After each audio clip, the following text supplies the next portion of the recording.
Human smugglers are apparently turning to social media platforms like Facebook to openly advertise their services. They're trying to connect with migrants who are hoping to seek refuge in the U.S. And at times, they're falsely promising a 100% safe journey across the border. NBC News Justice correspondent Julia Ainsley joins us now with more on her reporting. So, Julia, you did a deep dive here looking into these apparent smugglers' social media posts. What did you find, and how did these groups operate before social media?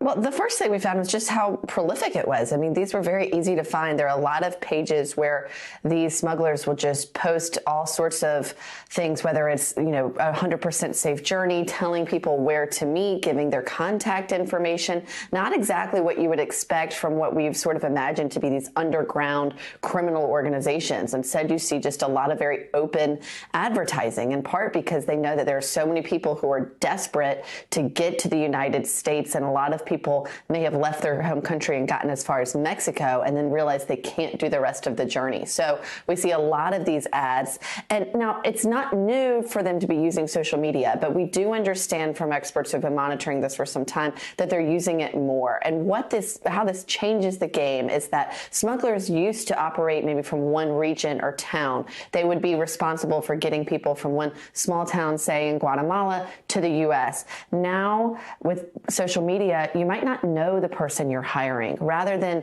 relying on someone who you knew had brought a family member or a community member safely to the United States, you're now basically hiring a stranger that really doesn't have to rely on their reputation at all. And so things can go bad and go very dangerously from there. Julia, how aware of this is the Biden administration? Are they doing anything about it?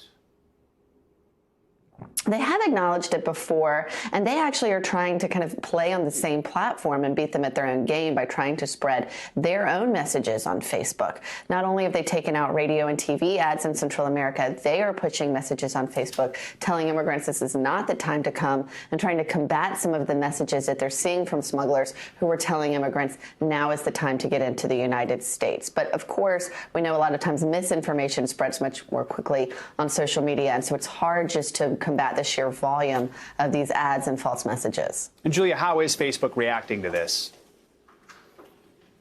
Well, it's interesting. They took down all of the posts that we flagged. It does violate their policies, and so if it's identified to them, they have a team that very quickly deletes it. But that doesn't change the trend. Just because NBC identified about 35 of these that we could easily find, as soon as they deleted them, more popped up. So that is their response, and it is against their terms of service. But again, it's volume. So they're really just playing whack-a-mole at this point, Joe. All right. Julia Ainsley, thank you so much for that report.